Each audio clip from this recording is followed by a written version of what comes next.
बिस्मिल्लाहिर्रहमानिर्रहीम।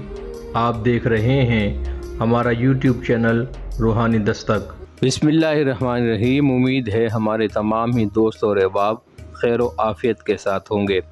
आज के दौर में एक नहायत ही संगीन मसला, पेचीदा मसला और परेशान कुन मसला है बच्चों की परवरिश करना।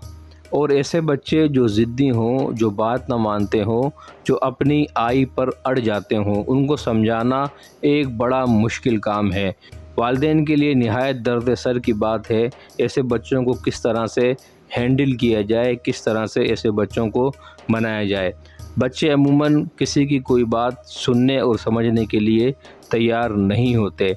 जब वो अपनी ज़िद पर अड़ जाएं तो जैसा वो चाहते हैं वैसा करवा कर, वैसा मनवा कर ही दम लेते हैं और हर हाल में उनकी ख्वाहिश, आरज़ू, तमन्ना को पूरा करना पड़ता है।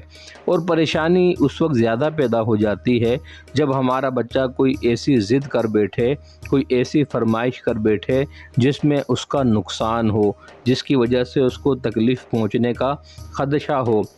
अमूमन आजकल हमारे छोटे बच्चे बाहर की तरह तरह की चीज़ें खाने की ज़िद करते हैं, जिसकी वजह से आए दिन हमारे बच्चे बीमार रहते हैं। कभी खांसी का, कभी बुखार का, कभी नज़ले ज़ुकाम का और कभी किसी और मर्ज़ का शिकार हो जाते हैं। और जब उनको वो चीज़ लेने से, खिलाने से, दिलाने से मना किया जाता है तो बच्चे ज़िद करने लगते हैं और रोना धोना करने लगते हैं। ऐसे ही ज़िद्दी बच्चों के लिए आज एक निहायत सहल वजीफ़ा लेकर हाज़िर हुए हैं।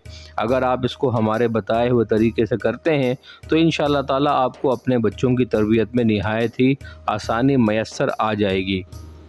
ऐसे बच्चे जो ज़िद करते हों, माँ बाप के फरमाबरदार ना हों, इसके लिए या मवक्खिरू को रोज़ाना 100 मरतबा सोने से पहले पढ़ना मामूल बना लें।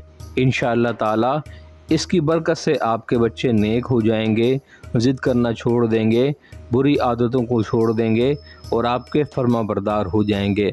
अल्लाह रब्बुल इज़्ज़त से दुआ है जो कोई हमारा भाई बहन इस वजीफ़े को इख्तियार करे, अल्लाह उन्हें इसमें कामयाबी अता फ़रमाए। आमीन।